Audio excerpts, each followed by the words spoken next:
बुढ़ापे का कड़वा सच। एक गांव में एक बूढ़ी औरत रहती थी। उसका पति मर चुका था और उसके बेटे भी चल बसे थे। उसका इस दुनिया में कोई नहीं था। रिश्तेदारों के नाम पर बस एक भतीजा था। बूढ़ी औरत के लिए उसका पति और बच्चे बहुत सारे पैसा छोड़कर गए थे, जो अब उस भतीजे के नाम पर हो गए थे। भतीजा पैसे के लालच में बूढ़ी औरत को अपने घर ले गया था। भतीजे का नाम मंगूलाल था। मंगूलाल की पत्नी का नाम शीला था और उनके 3 बच्चे थे। बूढ़ी अम्मा को वह ना तो टाइम से खाना देता था और ना ही उनकी देखभाल करता था। बस उनके पैसों का उसे लालच था, इसलिए मंगूलाल ने उसे अपने घर में रखा था। मंगूलाल के दोनों बेटे भी बूढ़ी अम्मा को बहुत परेशान करते थे।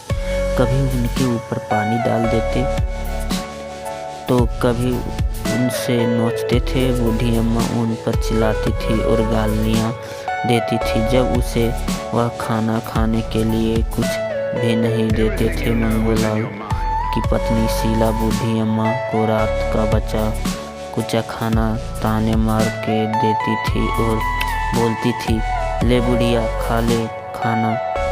की बेटी बूढ़ी अम्मा से बहुत प्यार करती थी। वह चोरी छुपे अपने हिस्से की मिठाई और खाना बूढ़ी अम्मा को दे देती। मंगूलाल के बड़े बेटे की सगाई थी। औरतें अंदर नाच गाना कर रही थी और ढोल बजाते जा रहे थे। पूड़ियाँ बन रही थी और सब्जियाँ के बनने की खुशबू आ रही थी। बूढ़ी अम्मा सोच रही थी कि पता नहीं कब मुझे खाना देंगे। बूढ़ी अम्मा मंगूलाल की पत्नी के डर से बाहर नहीं निकली। वह अपनी कोठरी में ही बैठी बैठी खाने के लिए देख रही थी, क्योंकि उसने 2 दिन से कुछ नहीं खाया था। वह सोचने लगी कि मुझे तो यह लोग रोटी भी नहीं देते, फिर इतनी बढ़िया पूड़ियाँ क्यों देंगे। बूढ़ी अम्मा को गरमा गरम बनी पूड़ियों की खुशबू आ रही थी। उसने सोचा कि पूड़ी के पास जाके उसकी महक और भी अच्छी लगती है। क्यों ना मैं हलवाई से 2 पूरी मांग कर ले आऊं। फिर वह पैरों के बल सरकती हुई हलवाई के पास पहुंची और वहां जाके ऐसा देखने लगी जैसे भूखे की तरह दिखता है। बूढ़ी अम्मा हलवाई से कुछ कहने ही वाली थी कि उसने देखा मंगूलाल की पत्नी शीला कभी इधर जाती, कभी उधर जाती, कभी हलवाई के पास आती तो कभी कहीं और बोलती, खाना बना है या नहीं, सब खाने का इंतजार कर रहे हैं। इतने में ही उसने बूढ़ी अम्मा को वहां देखा। वह ऐसे झपटी जैसे सांप नेवले पर झपटती है और उसका हाथ पकड़कर अंदर ले गई। बोली, तुम्हारा पेट है या कुआं अच्छे से बैठा नहीं जाता? अभी तक भगवान का भोग भी नहीं लगा और मेहमानों ने खाना भी नहीं खाया और तुम खाने के लिए बाहर कैसे आई?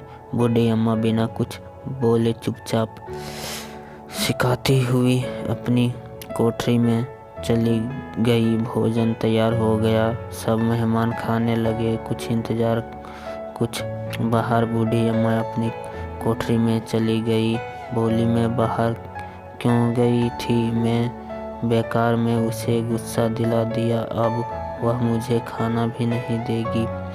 उसको पूड़ियाँ की खुशबू बार बार आ रही थी। वह सोच रही थी कि मैं अब बाहर जाकर देखती हूँ। अब मेहमान खाना खाने गए होंगे। अब तिलक की रस्म शुरू हो गई होगी। बूढ़ी अम्मा ने सोचा, अब बाहर जाके देखती हूँ। अब तो सब काम करके चले गए होंगे। उससे रहा नहीं गया और वह दोबारा सरकती हुई बाहर आ गई।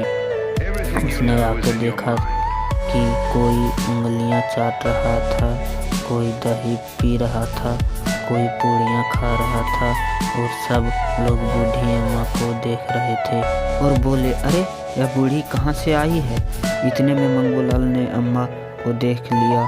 देखते ही उसने पूरियां का थाल नीचे गिरा दिया और गुस्से में बोला, तू यहाँ क्यों आई है? और घिसकते हुए वापस कोठरी में ले गया। मंगूलाल की बेटी रेनू यहाँ सब देख रही थी। उससे बड़ा दुख हुआ और वह चिल्लाई और बोली, अगर मेहमानों से पहले अम्मा खा लेगी तो क्या बिगड़ जाएगा? यह मेहमान भी तो खाना खा रहे हैं। पर वह अपने पिता माता के डर से और कुछ ना कर पाई। उसने अपने हिस्से की पूड़ियाँ एक बर्तन में रख दी कि अब बाद में मैं अम्मा को दे दूंगी। सब मेहमान चले गए। रात में उनकी माँ और पिता भी सो गए। तब वह चुपके से उठी और अम्मा की तरफ जाने लगी। जब मंगूलाल बूढ़ी अम्मा को घिसते हुए लाया तो उसके हाथ पैर में पत्थर से चोट लग गई थी और वह बेहोश हो गई थी। उसे कुछ याद नहीं था। अब अम्मा को थोड़ा बहुत होश आया। उसने सोचा, अब तो सब मेहमान खाकर चले गए होंगे। इन पूड़ियों की वजह से बेकार में इतनी चोट खाई, पर इसे भूख पेट क्या करूं और क्या खाऊं? अब तो सब कुछ खत्म हो गया होगा। इतने में बूढ़ी अम्मा को किसी के आने की आवाज़ सुनाई दी। उसने कहा, कौन है? रेनू बोली, अम्मा मैं हूँ, आपके लिए खाना लाई हूँ। बूढ़ी अम्मा बोली, तुम्हारी माँ ने दिया है? रेनू ने कहा, नहीं, यह तो मेरे हिस्से की पूड़ियाँ है। उसमें सिर्फ 4 ही पूड़ी थी। अम्मा ने वह जल्दी से खाया। अम्मा को 4 पूड़ी खाकर और भी भूख लगने लगी। बोली, और ले आओ। रेनू ने कहा, अब तो मम्मी मुझे मारेगी। अम्मा ने कहा मुझे वहाँ ले चलो जहाँ सब मेहमानों ने खाना खाया था। रेनू अम्मा को वहाँ ले गई।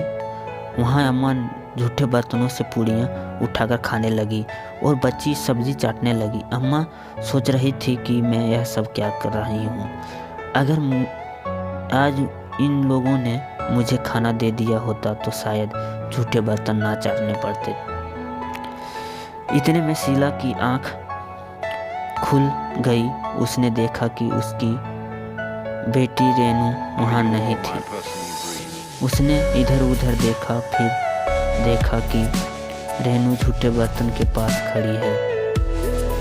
वहाँ जाकर उसने देखा कि अम्मा झूठे बर्तन चाट रही है। उसने सोचा कि एक पीढ़ी टाइम आज मेरी वजह से झूठे बर्तन चाट रही है। आज मेरे बेटे की सगाई है। मैं लाखों लोगों को खाना खिलाया, पर उसी को नहीं खिलाया जिसके पैसों पर मैं जिंदा हूँ। जिनके पैसों से मैं ऐसा कर रही हूँ उसे बड़ा बुरा लग रहा।